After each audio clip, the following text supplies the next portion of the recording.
على سيد الأنبياء والمرسلين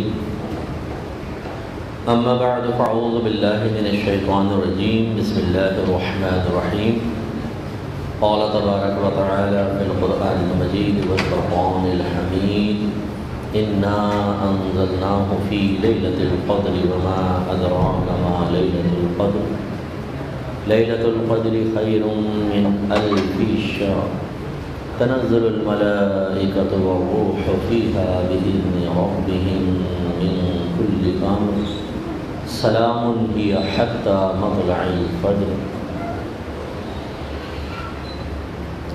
وعن أبي سلمة رضي الله تعالى عنه اعتكفنا مع النبي صلى الله عليه وسلم العشر الأوسط من رمضان فخرجنا صبيحة 20 فخطبنا وقال إني أريد ليلة القدر ثم أنسيتها أو نسيتها فالتمسوها في عشر الأواخر في الوتر أو كما قال رسول الله صلی اللہ علیہ وسلم. میں نے آپ کی خدمت میں ایک تو سورہ قدر کی تلاوت کا شرف حاصل کیا. معروف صورت ہے اور شب قدر کی فضیلت پر ایک نص قطعی ہے. اللہ تعالیٰ نے فرمایا کہ بے شک ہم نے اس قرآن کو شب قدر میں نازل فرمایا. اور اے سننے والے تو نے کیا جانا کہ شب قدر کیا ہے؟ شب قدر 1000 مہینوں سے بہتر ہے. یعنی یہ ایک رات ایسی ہے کہ اگر کوئی اس کی قدر کر لیتا ہے، عبادت کرتا ہے، تو اللہ تعالیٰ اسے 1000 مہینوں سے زیادہ عبادت کا ثواب عطا فرماتا ہے. کیونکہ 1000 مہینوں کے برابر نہیں فرمایا، اس سے بھی بہتر. اب وہ بہتری کی انتہا کیا ہوگی اللہ اس کے رسول بہتر جانتے ہیں. اور پھر ارشاد فرمایا کہ اس رات میں فرشتے نازل ہوتے ہیں اور یہ رات صبح تک سلامتی ہی سلامتی ہے. تو اب ہمارے ہاں چونکہ 27ویں شب پہ زیادہ توجہ فوکس ہوتی ہے، ہم فوکس کر لیتے ہیں اس پہ توجہ کو. حالانکہ جیسے میں نے حدیث بھی آپ کی خدمت میں کوٹ کی کہ حضرت ابو سلمہ رضی اللہ تعالیٰ عنہ کہتے ہیں کہ ہم نے نبی کریم صلی اللہ علیہ وسلم کے ساتھ ایک مرتبہ رمضان کے درمیانی عشرے میں اعتکاف کیا. تو 20 تاریخ جب پہنچی تو اس کی صبح نبی کریم صلی اللہ علیہ وسلم ہمارے پاس تشریف لائے، یعنی حجرے سے باہر نکلے. جو عارضی حجرہ سرکار نے بنایا ہوا تھا، یہ چٹائی کا ایک حجرہ بنایا تھا. اور یہ بعض اوقات جو مسجدوں میں پردے لگا دیتے نا، اس کی اصل ہے کہ اگر یکسوئی درکار ہو تو لگا سکتے ہیں، لیکن بعض اوقات چونکہ ہمارے یہاں ان میں افراتفری ہو جاتی ہے تو کمیٹی ریکویسٹ کرتی ہے کہ نہ لگائیں تو بہتر ہے، تو کوئی واجب بھی نہیں ہے. تو سرکار باہر تشریف لائے اور پھر کہتے ہیں ہمیں خطبہ دیا اور اس میں یہ فرمایا کہ بے شک مجھے لیلۃ القدر دکھائی گئی.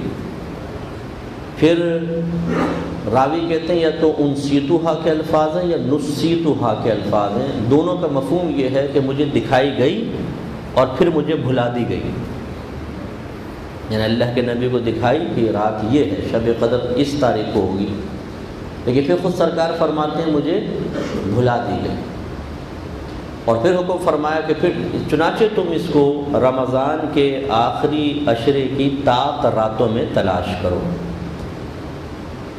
تو ایک وہ مشہور حدیث بھی آپ نے سنی ہے کہ سرکار باہر تشریف لائے تو 2 صحابی تھے، وہ آپس میں قرض کے معاملے میں کچھ کلام کر رہے تھے. تو سرکار نے ارشاد فرمایا کہ میں نے چاہا تھا کہ تمہیں شب قدر کے بارے میں بتاؤں، لیکن 2 افراد آپس میں تنازع فرما رہے تھے تو اس کی تعین کو اٹھا لیا گیا. اب تم اس کو رمضان کے آخری عشرے کی طاق راتوں میں تلاش کرو.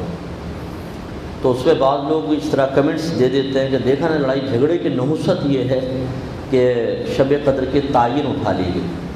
معاذ اللہ وہ لڑائی جھگڑا وہ نہیں تھا جو ہمارا جہالتوں والا لڑائی جھگڑا ہے کہ نفس کی خاطر ایک دوسرے کو گھورتے ہیں، غریبان پہ ہاتھ ڈالتے ہیں اور بدتمیزیاں ہوتی ہیں. وہ تو ایک صحابی نے دوسرے صحابی سے قرض لیا تھا اور مدت پوری ہو گئی تھی اور ابھی قرض دیا نہیں تھا. تو جو قرض خواہ صحابی تھے وہ مطالبہ کر رہے تھے اور دوسرے عذر خواہی کر رہے تھے کہ میں دے دوں گا، آپ کو تھوڑا سا اور وقت دے دیں۔ تو آواز تھوڑی بلند ہوئی تو سرکار باہر تشریف لائے اور سرکار نے ایک روایت میں اشارہ فرمایا کہ آدھا معاف کر دیں۔ انہوں نے کہا رسول اللہ میں نے معاف کیا، دوسرے سے فرمایا اب آدھا ادا کر دیں۔ تو یوں یہ کوئی ایسی چیز نہیں ہے کہ اس پر بیڈ کمنٹس دیے جائیں اور خدا نخواستہ ان صحابہ پر طعن کی جائے۔ دوسری روایت میں نے بخاری کے آپ کو ابھی عربک میں سنائی دی اور اس کا ترجمہ کیا کہ یہ تو نبی کریم خود فرماتے ہیں مجھے دکھائی گئی تھی پھر مجھے بلا دی گئی۔ اس کا مطلب ہے کہ یہ اللہ کا ازلی فیصلہ یہ تھا، یہ ظاہر ہو ہی نہیں، کیونکہ ہم جیسے جو مطلب ماشاءاللہ عبادات میں مستعد اور ہوشیار لوگ ہیں نا، اگر ایک رات بتائی جاتی اور کہا جاتا یہ رات تو ہے شب قدر، باقی 4 بھی کر لینا، ہم کہتے ہیں نہیں اب ضرورت نہیں ہے بھائی ایک میں کریں گے۔ تو یہ اللہ تعالیٰ نے ہم پہ بڑی کرم نوازی فرمائی کہ آخری طاق راتوں میں کسی ایک میں شب قدر کو پوشیدہ فرمایا، تو 21، 23، 25، 27 اور 29۔ تو آپ نے غور کیا ہوگا سب سے مظلوم رات جو ہے وہ 29 کی رات ہوتی ہے، کیونکہ 27 کے بعد تو ایسا لگتا ہے رمضان ہی ختم ہو گیا۔ تراویح باقاعدہ وہ اتنی اہتمام نہیں ہوتا اور دیگر چیزوں کا، تو ہم سمجھتے ہیں رمضان گیا۔ اور پھر اکثر ہمارے گھر کی خواتین کی عادت ہوتی ہے کہ وہ ہماری جیبوں پہ ڈاکہ انہی آخری دنوں میں مارتی ہیں۔ انہیں کہتے رہو آپ بھی پہلے شاپنگ کر لو، سستا ملے گا کپڑا، اچھا ملے گا، نہیں آخری دنوں میں کرنی، کیونکہ شوق ہوتا ہے، رش ہو، بارگیننگ نہ کر سکتے ہوں، دکاندار 500 کے چیز کو 1000 کا بولے اور ہم کم نہ کروا سکیں، 1000 ہی دے کر آئیں، اس میں مزہ آتا۔ حالانکہ پہلے سے تیاری کر لیں، سب چیزیں پہلے مارکیٹ میں آ جاتی ہیں، بہت سستی ملیں گی، سلائی بھی کم ہوتی ہے، ان دنوں کے اندر بڑھ جاتی ہے، لیکن وہ کوئی بات نہیں، شوہر کما کر لائے گا، ذمہ داری شوہر کی ہے۔ تو یہ ہماری بہنیں اور بعض مردوں کی بھی عادت دیکھیے کہ وہ چاہتے ہیں آخری ٹائم میں ذرا بازاروں میں جائیں، رش میں گھومیں پھریں، بعض تو کچھ فاسد ارادوں کے ساتھ جاتے ہیں، اللہ تعالیٰ رحم فرمائے۔ بہت سے تو حفاظ کو دیکھا ہے کہ رمضان سے پہلے داڑھی رکھیں گے، پھر تراویح پڑھائیں گے اور 27ویں میں پھر نائی کے پاس پہنچ کے کہیں گے یار مجھے فارغ کر دو، بہت میں انسان بن گیا ہوں، اب دوبارہ مجھے اسی طرف جانے دو، اور پھر وہ زمزمہ پہ کھڑا ہوا بہنوں کی زیارت کرتا ہوا نظر آئے گا۔ تو خلاصہ کلام یہ ہے کہ ہمارے نبی نے طاق راتوں میں تلاش کرنے کا حکم دے کر اللہ کے حکم سے بڑی ایک حکمت والا کام کیا ہے کہ 5 راتوں میں ہم اللہ کی رحمت کو طلب کریں۔ ایک رات شب قدر ضرور ہوگی، یہ تو ہے ہی ہے، کنفرم ہے، تو 4 راتوں میں ضرور ہم برکات حاصل کریں۔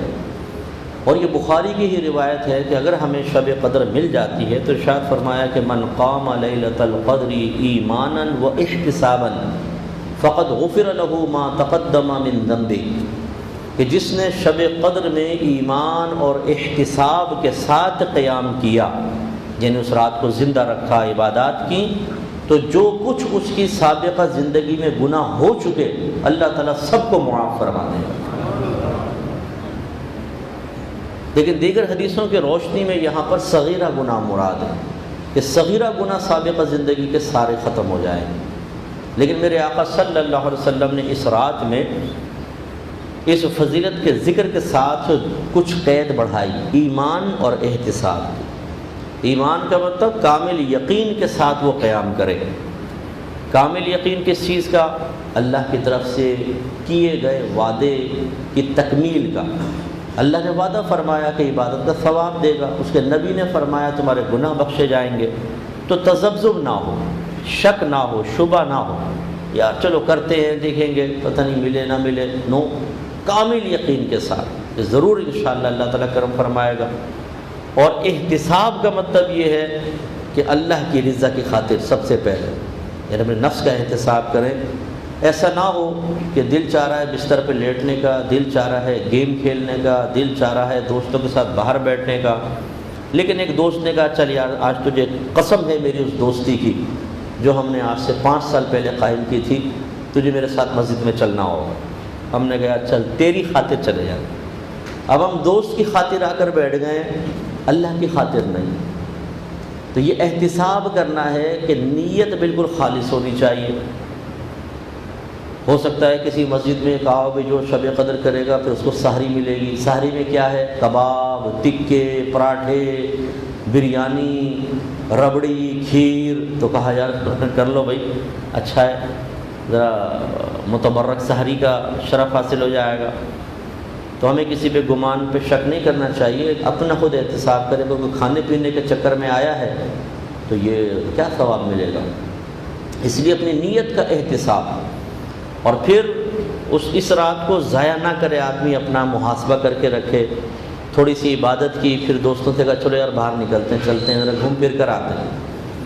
اب مسجد میں تھے آدھا گھنٹہ اور کوئٹہ ہوٹل کے ڈھابے پہ بیٹھے 2 گھنٹے بیٹھ کے بات کر رہے ہیں۔ پھر جب تھوڑے بور ہو گئے، چل یار پھر مسجد میں آ جاتے ہیں، پھر آ کے تھوڑی عبادت کی، پھر نکل گئے۔ یہ چیز صحیح نہیں ہے۔ شب قدر کی قدر کرنے کا طریقہ یہ ہے کہ انسان رات یاد رکھیں شروع ہوتی ہے غروب آفتاب کے بعد، اور پھر یہ ختم سحر تک رہتی ہے۔ تو ایک تو ہم شب قدر ہماری شروع ہوتی ہے تراویحوں کے بعد، پہلی بات تو یہ، مغرب کے بعد تو لگتا ہی نہیں کہ شروع ہوئی ہے، اور تراویح کے بعد بھی اسٹارٹ ہوتے ہیں تھوڑا سا 1-8 گھنٹے بعد۔ بہت سے تو گھر چلے جاتے ہیں، پہلے کھاتے پیتے ہیں کچھ، کیونکہ وہ بیچ میں تراویحوں میں کھڑے رہنے کی وجہ سے ٹینکی آدھی خالی ہو جاتی ہے، بولتے پھر فل کرو، پھر آتے ہیں مسجد میں۔ پھر اس میں بھی کچھ مرے دل کے ساتھ، کچھ مطلب ہے کہ موڈ ہوا تو کوئی عبادت کر لی۔ یوں ہم لوگوں جو طریقہ کار ہے نا وہ تھوڑا سا اچھا نہیں ہے۔ بڑے ذوق اور شوق کے ساتھ اس رات میں عبادت کرنی چاہیے۔ ہاں جس کے ساتھ شرعی مجبوری ہو عذر ہے وہ الگ چیز ہے۔ تو اسی لیے بعد بزرگان دین نے فرمایا کہ انسان جس رات کی قدر کر لے وہی رات اس کے لیے شب قدر ہے، خصوصاً رمضان میں۔ لیکن ان راتوں کی خاص طور پہ سرکار نے چونکہ فضیلت بیان فرمائی، اس لیے امت سرکار صلی اللہ علیہ وسلم اس رات میں عبادت اختیار کرتی ہے۔ اچھا، اب عبادت کون سی اختیار کی جائے؟ اللہ گناہ بخشے گا اور بڑے درجات بلند ہوں گے، تو اس میں اپنے ذوق کے اعتبار سے انسان کو عبادات کا انتخاب کرنا چاہیے۔ بعض اوقات ایک اجتماعی اعتکاف ہوتا ہے مسجد میں، ہو سکتا ہے آپ کے یہاں ہو، مجھے پتہ نہیں، اعتکاف میں تو کافی بچے بیٹھے ہیں، لیکن ایک ہوتا ہے اسکیجول بھی پھر مینجمنٹ دیتی ہے کہ بھئی یہ اس ٹائم نماز ہوگی، اس وقت قرآن پاک کی تلاوت، اس ٹائم درس ہوگا، وغیرہ وغیرہ۔ یہ اچھی چیز ہے کہ اس میں ایک فائدہ تو یہ ہے کہ اگر کچھ سست ہو رہا ہوتا ہے تو سستی غائب ہوتی ہے کہ یار کرنا ہی ہے اب تو بیٹھ جائے۔ لیکن اس میں ایک پہلو یہ بھی قابل توجہ ہے کہ اگر کسی کا دل چاہ رہا ہے اس وقت قرآن پڑھنے کا، اور آپ نے کہا نہیں قرآن نہیں، اس وقت تم بیٹھ کے یہاں درس سنو گے، اس کا دل چاہ رہا ہے میں نوافل پڑھوں، اور آپ کے نہیں یہ قرآن پڑھنے کا ٹائم ہے، یہ جو طبیعت کا میلان نہ ہو اور پھر ان پہ تسلط عبادت ہو، اس میں یقینی سی بات ہے خشوع و خضوع اور ذوق نہیں ہوگا، اور جب ذوق نہ ہو عبادت میں تو لازم بات ہے کہ ثواب میں کمی ہوتی ہے۔ جتنا زیادہ توجہ قلب ہوگی، جتنا کنسنٹریشن عبادت کی طرف، جتنا طبیعت کا میلان، جتنی رغبت ہوگی، اتنا ہی زیادہ ثواب ہوگا۔ اسی لیے ایک دفعہ 3 صحابی تھے، وہ نبی کریم صلی اللہ علیہ وسلم کے گھر حاضر ہوئے، سرکار تھے نہیں، تو انہوں نے پردے میں امہات المومنین میں سے کسی سے پوچھا کہ نبی کریم کا کیا معمول ہے، کس طرح سرکار گھر میں عبادت کرتے ہیں؟ تو انہوں نے جو بتایا تو انہوں نے اس کو بہت ہی کم گمان کیا، یہ تو بہت تھوڑا سا ہے۔ پھر وہ آپس میں کہنے لگے کہ یہ تو نبی کا عمل ہے نا، ہمارے نبی کریم صلی اللہ علیہ وسلم تو وہ ذات، وہ ہستی ہیں کہ اللہ تعالیٰ نے آپ کی برکت سے اگلے پچھلوں کے گناہ معاف کر دیے ہیں، تو آپ اگر یہ تھوڑا بھی کریں گے تو آپ کے لیے بہت ہے، تو پھر ہم کیا کریں؟ اب آپس میں انہوں نے منصوبہ بنانا شروع کیا۔ بیٹا یہ بات میں لگا دینا، پہلے سن لو، غور سے سنو میرا بچہ۔ تو انہوں نے آپس میں کیا کہا، ایک نے کہا کہ میں ساری زندگی شادی نہیں کروں گا، تجرد کی زندگی گزاروں گا۔ دوسرے صحابی نے کہا میں ساری زندگی رات میں نہیں سوؤں گا، عبادات کرتا رہوں گا۔ اور تیسرے نے کہا میں ساری زندگی روزے رکھوں گا، اب ناغہ ہی نہیں کروں گا، روزانہ روزہ ہوگا۔ یہ کہہ کے وہ تینوں چلے گئے۔ نبی کریم صلی اللہ علیہ وسلم تشریف لائے تو بتایا زوجہ طیبہ نے، طاہرہ نے، کہ جی وہ تو اس طرح کہہ کر گئے۔ سرکار فوراً گئے ان کے پاس اور ان سے جا کے فرمایا کہ آپ ہی وہ 3 ہیں جنہوں نے ایسی سی بات کہی ہے؟ جی رسول اللہ ایسا ہی ہے. فرمایا میں تم میں سے سب سے زیادہ اپنے اللہ کا خوف رکھنے والا ہوں اور تم میں سے سب سے زیادہ صاحب تقویٰ ہوں. اس کے باوجود میں روزہ بھی رکھتا ہوں اور افطار بھی کرتا ہوں. افطار مینس ایک دن روزہ رکھتا ہوں یا کچھ دن رکھتا ہوں, کچھ دن نہیں بھی رکھتا ہوں. میں رات کو سوتا بھی ہوں اور عبادت بھی کرتا ہوں اور میں نے شادی بھی کی ہے. پھر فرمایا فمن رغب عن سنتی فلیس منی, جو میری سنت سے بے رغبت ہوا وہ مجھ سے نہیں. تو آپ دیکھیں کہ سرکار صلی اللہ علیہ وسلم نے بڑے پیارے انداز سے بات سمجھائی کہ ایک چیز کو اپنے اوپر طاری نہ کرو, کیونکہ اس کا ایک اور روایت, دوسری روایت میں سرکار نے فرمایا کیونکہ تمہارے نفس کا بھی تم پر حق ہے, تمہارے گھر والوں کا بھی تم پر حق ہے. ہمارے ہاں ایسا صوفی بننا صحیح نہیں ہے کہ جس میں لوگوں کے حقوق تلف ہو جائیں. یہ جو ہمارے بزرگوں کی بڑی بڑی عبادات لکھی ہیں نا, تو ان کی زندگی کا ایک ہی رخ دکھایا گیا ہے تصوف کی کتابوں میں. باقی انہوں نے اپنے بیوی بچوں کا حق کیسے ادا کیا, کس طریقے سے وہ رزق حلال کمایا کرتے تھے, وہ پوری اس کو کور نہیں کرتے. جیسے میں اکثر سمجھاتا ہوں کہ سیدنا شیخ عبد القادر جیلانی رضی اللہ تعالیٰ عنہ کے پوسٹرز دیکھ لیں, اس میں لکھا ہوگا پیران پیر دستگیر, شیخ الشیوخ, بڑا بڑا لکھا ہوگا. لیکن کہیں آپ ہی نہیں دیکھیں گے مفتی شیخ عبد القادر جیلانی یا علامہ شیخ عبد القادر جیلانی. حالانکہ آپ بہت بڑے علامہ, بہت بڑے مفتی تھے, آپ کا دینی مدرسہ تھا, اس میں طلبہ پڑھتے تھے. اور آپ کے صاحبزادے کہتے ہیں کہ جب عراق میں بعض اوقات بغداد میں کوئی مسئلہ آتا, بعض اوقات دیگر تمام علماء عاجز آ جاتے, جب والد صاحب کے سامنے آتا تو آپ اس کو فوراً حل کر دیا کرتے تھے. لیکن آپ دیکھیں کہ ان کا یہ جو علمی پہلو ہے یہ عموماً مخفی رہتا ہے. کرامات, عبادات یہ زیادہ نمایاں کر دی جاتی ہے, ایسی اکابرین کا مسئلہ. لیکن آپ سوچئے کہ نبی کریم صلی اللہ علیہ وسلم کی سنت اور آپ کے طریقے کو اختیار کیے بغیر کوئی درجہ ولایت طے کیسے کر سکتا ہے؟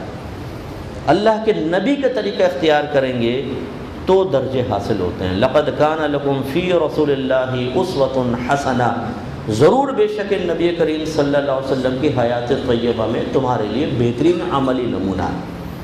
تو لہٰذا سرکار نے سمجھایا کہ میرا عملی نمونہ اختیار کرو اور یہ گمان نہ کرنا کہ شاید کوئی سستی ہو, کچھ نہیں. میں تم میں سب سے زیادہ اپنے اللہ سے ڈرنے والا ہوں, سب سے زیادہ صاحب تقویٰ ہوں. اس کا عمل یہ ہے. تو اس کا مطلب یہ ہے کہ اللہ تبارک و تعالیٰ اعمال کی کثرت پر نگاہ نہیں فرماتا, کوانٹٹی نہیں دیکھتا, بلکہ کوالٹی پر نگاہ ہوتی ہے. تھوڑا ہو لیکن بہت اچھا ہو. تو اس لیے خشوع و خضوع بہت ضروری ہے. آپ نے حدیث سماعت فرمائی, نبی کریم صلی اللہ علیہ وسلم نے ارشاد فرمایا جس نے 2 رکعت نماز اس طرح ادا کی کہ اس میں کوئی دنیا کا خیال اپنے دل میں نہ لایا, تو وہ گناہوں سے ایسا پاک و صاف ہو جاتا ہے جیسے آج ہی اپنی ماں کے پیٹ سے پیدا ہوا. خالی 2 رکعت نماز, لیکن شرط کیا ہے؟ دنیا کا خیال نہ آئے, توجہ اللہ کی طرف کامل ہو. تو اس کا مطلب یہ ہوا کہ اگر کوئی ہزاروں نوافل پڑھے لیکن دل غافل ہو, وہ اتنے قدر و قیمت والے نہیں جتنا 2 رکعت نماز آدمی پڑھے اور بالکل توجہ اللہ کی طرف ہو, ان کی قدر ہے. تو آج رات یہ ضرور کوشش کریں کہ ایسی عبادت اختیار کریں کہ جس میں دل مائل ہو, جو اچھا, نفس کو بھی اچھی لگے, رغبت ہو. اسی لیے بزرگوں نے فرمایا تنوع پیدا کریں, مختلف قسم کے. مثلا تھوڑا سا وقت قرآن پاک کی تلاوت کر لی, پھر اس کے بعد درود شریف پڑھ لیا, اس کے بعد چند نوافل پڑھ لیے. اگر سابقہ زندگی کی قضا نمازیں باقی ہیں, کچھ نمازیں ادا کر لیں. پھر اس کے بعد کوئی درس قرآن, درس حدیث کا اہتمام, آپس میں کچھ دینی باتیں کرنے کا اہتمام. اس کے بعد کوئی اچھی چلیں, تھوڑی بہت باتیں بھی کر لیں ایسی کہ جو دین پر مشتمل ہوں, گفتگو کہ چلو عبادت سے بعض اوقات بہت زیادہ مطلب تسلسل سے عبادت کی جائے تو بھی ایک قبض کی سی کیفیت طاری ہو جاتی ہے. پھر اس کے بعد پھر یہ حتیٰ کہ فجر ہو جائے. تو یہ اس طرح مختلف عبادات اختیار کر کے انسان چلے تو انشاءاللہ برکت ہی برکت حاصل ہوگی.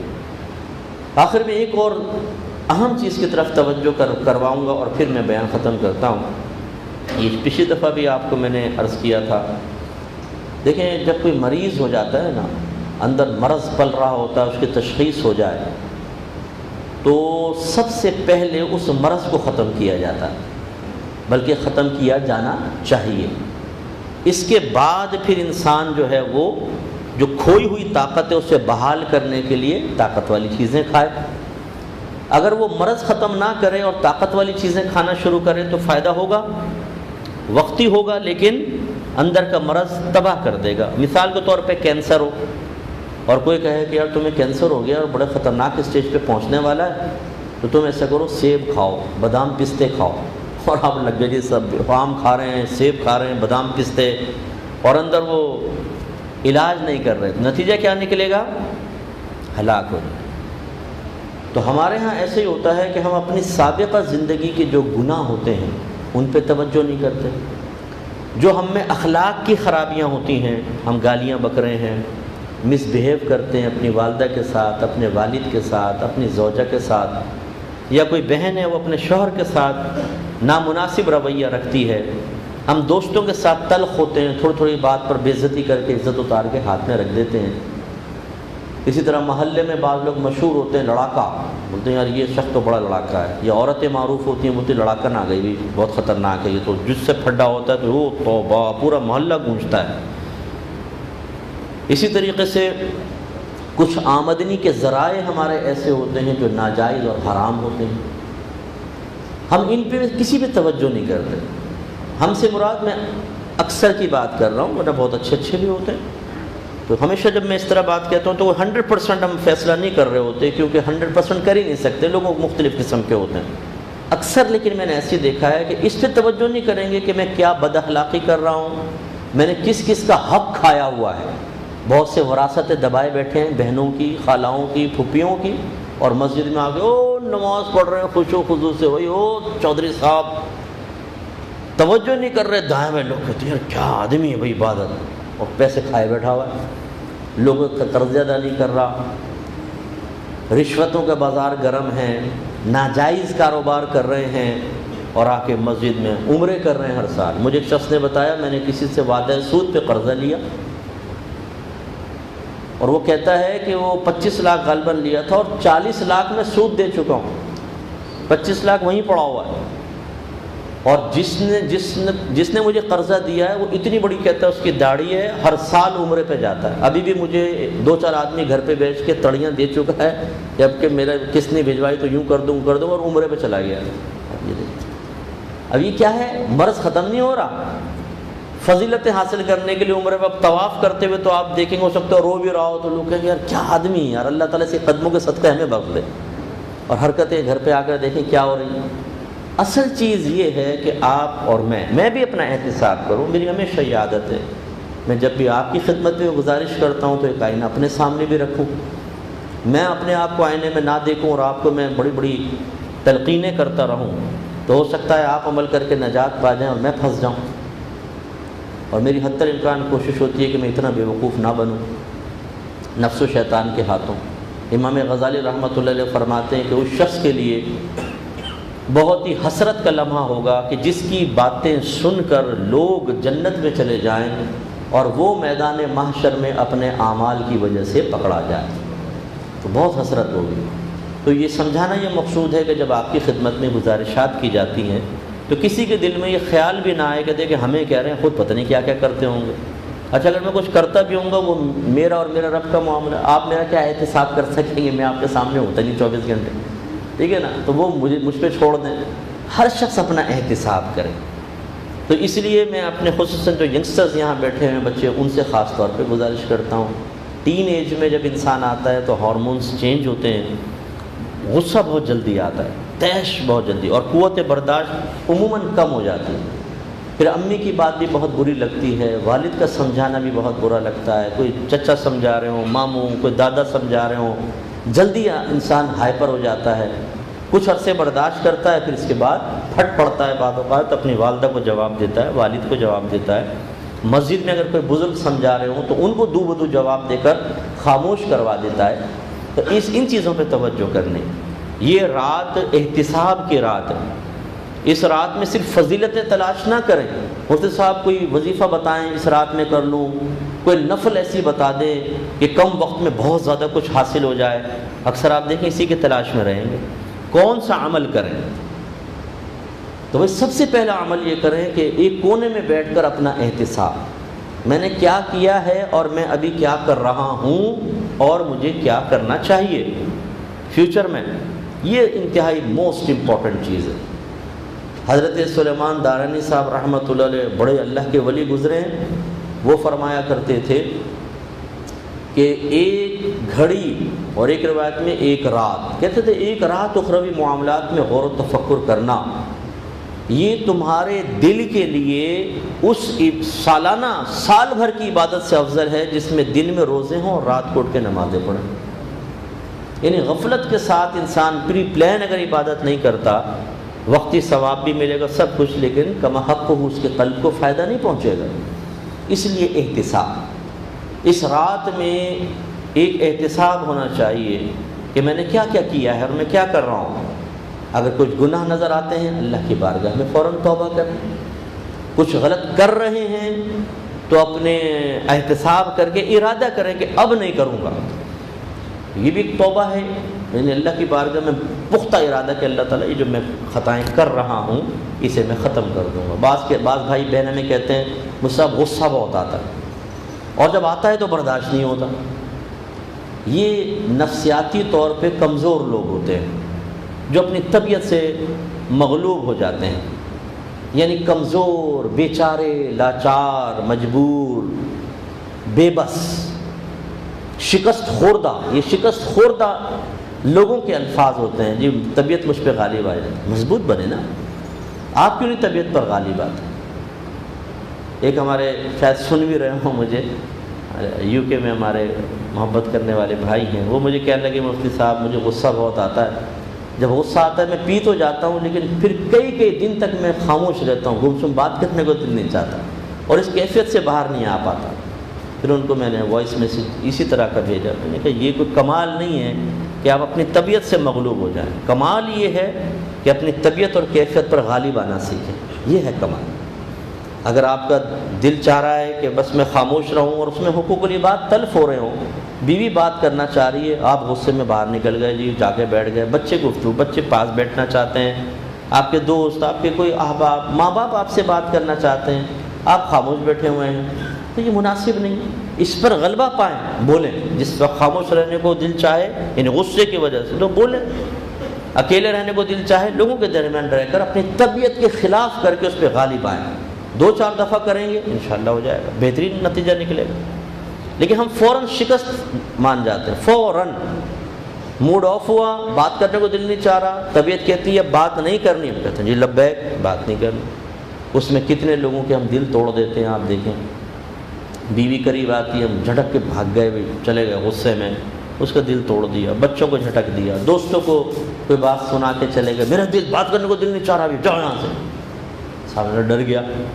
ماتحت پر گھر میں لڑائی ہوئی ہے, بیوی پہ تو روب چلا نہیں, بیوی نے خوب الٹے اس طرح سے سر موڑ دیا اور پھر باہر جا کر کسی کے اوپر گرم ہو رہے ہیں اور دل آزاریاں کر رہے ہیں. یہ نہیں. اپنی طبیعت اور کیفیت سے لڑنا سیکھیں.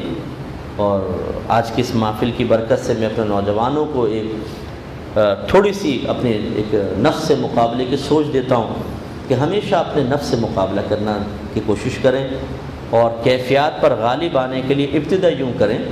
یہ سکھا رہا ہوں آپ کو چیز مثال کے طور پر. آپ کا دل چاہ رہا ہے میں بہت باتیں کروں آج بیٹھ کے نا دوستوں کے ساتھ, تنہائی میں چلے جائیں, رو کے اپنے نفس کو, نہیں باتیں نہیں کرنی.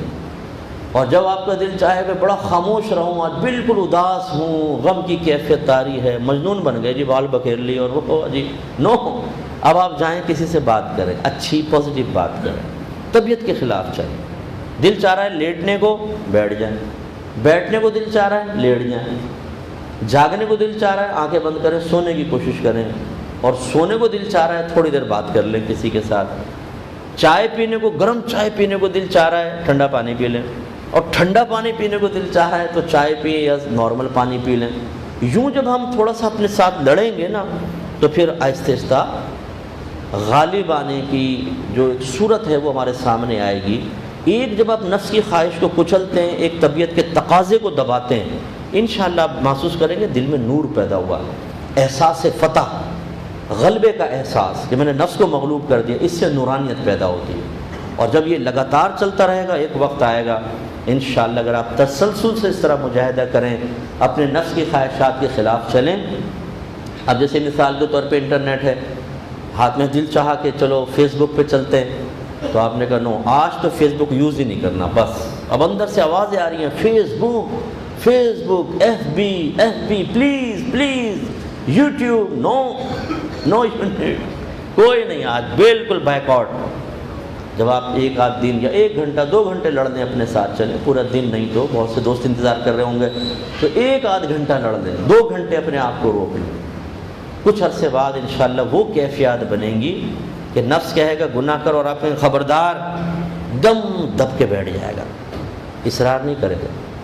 اس طرح آپ چاہیں گے میں نماز پڑھوں، ہلکی سی اندر سے آواز آئے گی، تھوڑا آرام کر لو بعد میں، اور آپ اچھا ٹھیک ہے، فوراً راضی ہو جائے گا آپ کے ساتھ۔ اور کبھی ہمارے اکابرین کا جو معاملہ تھا نا، وہ تو یوں کہ نفس کیا بہکائے، وہ تو بہکا ہی نہیں سکتا تھا ان کو تو، لیکن سستی کی طرف آتا تھا بعض اوقات، جس سے چاہ کبھی وضو کرتا ہوں، نوافل شروع کرتا ہوں، تھوڑی دیر اگر ہو جائے تو بس وہ یوں توجہ ہی کرتے تھے تو نفس سہم کر پیچھے ہٹ جاتا تھا، گھبرا جاتا تھا کہ اگر غصے میں آ گئے تو ابھی تو 40 کا ارادہ کیا، 80 پہ چلے جائیں گے، اس لیے بھائی خاموشی رہو۔ یہ جو کیفیت ہوتی ہے نا، اس میں پھر آپ ماشاءاللہ پھر آپ میں بزرگی کے آثار نمایاں ہوں گے، پھر اللہ تعالیٰ آپ کی شخصیت میں اثر پیدا کرے گا، آپ کی زبان میں تاثیر پیدا ہوگی، آپ کے عمل میں برکتیں پیدا ہوں گی، گھر پہ آپ کو رحمتوں کا نزول ہوتا محسوس ہوگا باقاعدہ کہ میرے گھر میں برکت آ گئی ہے، میرے گھر میں رحمت نازل ہو رہی ہے، ایک گھٹن ختم ہو جائے گی۔ کبھی آپ نے محسوس کیا ہوگا انسان گھر میں داخل ہوتا ہے نا، عجیب ایک بے برکتی سی محسوس ہوتی ہے، باہر خوش ہوتے ہیں، گھر میں جاتے ہیں قریب سر میں درد شروع ہو جاتا ہے، کندھوں میں درد، اور ایک بس اب جائیں گے چچڑا پن ہوگا، ایک دوسرے کے چہرے دیکھ کے کوئی یوں منہ پھیر لے گا، کوئی یوں پھیر لے گا، تھوڑی دیر بیٹھیں گے تو کسی بات پہ اچانک بحث شروع ہو جائے گی، لڑائی جھگڑا شروع ہو جائے گا، پھر 2 اس کمرے میں چلے جائیں گے، 2 اس کمرے میں چلے جائیں گے، تو گھر جانے کو دل نہیں چاہتا۔ یہ کیوں ہے ہمارے گھر میں ایسے معاملہ؟ یہ زیادہ تر ان گھروں میں ہوتے ہیں جن میں نفس و شیطان کی اطاعت بالکل ایسے کی جاتی ہے جیسے اللہ اس کے رسول کی جانی چاہیے، تو پھر بے برکتیں تو ہوگی نا۔ تو اس لیے اب ہمارے ہاں چونکہ ماحول نہیں ہے، ایک آدمی مجاہدہ کرنا بھی چاہتا ہے تو 50 رکاوٹیں نہیں ہوتی، تو کم از کم موافق ماحول نہیں ہے۔ ایک بچہ چاہتا ہے جیسے میں نیک بن جاؤں، میں پرہیزگار بن جاؤں، میں گناہ چھوڑ دوں، تو کزنز مذاق اڑانا شروع کر دیتے ہیں، دوست مذاق اڑاتے ہیں، تو پاگل ہو گیا، مولوی بنے گا۔ امی بھی کہتی ہے بیٹا خیریت تو ہے، کسی نے کچھ کروا تو نہیں دیا، لگتا تیری پھپھی نے کروایا ہوگا تاکہ میرا بیٹا دنیا سے ادھر ادھر ہو جائے۔ وہ تشویش شروع ہو جاتی ہے، تو وہ بچہ کچھ عرصے چلتا ہے، پھر وہ کہتا ہے یار چھوڑو کیا مجاہدہ، انہی کے ساتھ چلو بس جیسے چل رہے ہیں، اور وہ ترقی نہیں ہو پاتی۔ تو خلاصہ کلام یہ ہے کہ آج رات میں گزارش کرتا ہوں کہ یہ بھی آپ کی بہت بڑی عبادت ہے کہ کونے میں بیٹھ جائیں، ایک پردہ اوپر یوں ڈال لیں کپڑا، اور سوچیں کہ میں نے کیا کیا اور کیا کر رہا ہوں۔ اگر سوچ کا تسلسل قائم نہیں رہ پا رہا ہے، قلم ڈائری لے لیں، اس میں ایسے لکھیں کہ کسی کوئی اور پڑھے تو اس کو سمجھ میں نہ آئے، کہ گناہ کا اظہار نہ ہو، یہ شارٹ کوڈ ورڈز میں لکھیں کہ کیا کیا کیا ہے میں نے، اور ابھی میں کیا کیا کر رہا ہوں، مجھ میں کون کون سی خرابی ہیں۔ یہ رات جو ہے ایک تجدید عہد کی رات بنا لیں کہ انشاءاللہ نیکسٹ ٹائم ایسا نہیں ہوگا۔ پھر آپ دیکھیے کہ جب آپ تجدید کر کے ایک مضبوط ارادہ کر کے سابقہ گناہوں پر توبہ کر کے پھر جب آپ عبادت کے لیے کھڑے ہوں گے، اس کی برکت ہی کچھ اور ہوگی، اس کی نورانیت کچھ اور ہی محسوس ہوگی۔ اللہ تبارک و تعالیٰ سے دعا ہے کہ رب کریم جو کچھ سنا اسے ذہن میں محفوظ رکھنے اور دوسروں تک پہنچانے کی بھی توفیق عطا فرمائے، اور جس طرح ہم 27ویں کی قدر کر رہے ہیں ایسی اللہ تعالیٰ ہمیں 29ویں کی بھی قدر کرنے کی توفیق عطا فرمائے۔ آمین۔ وآخر دعوانا ان الحمد للہ رب العالمین۔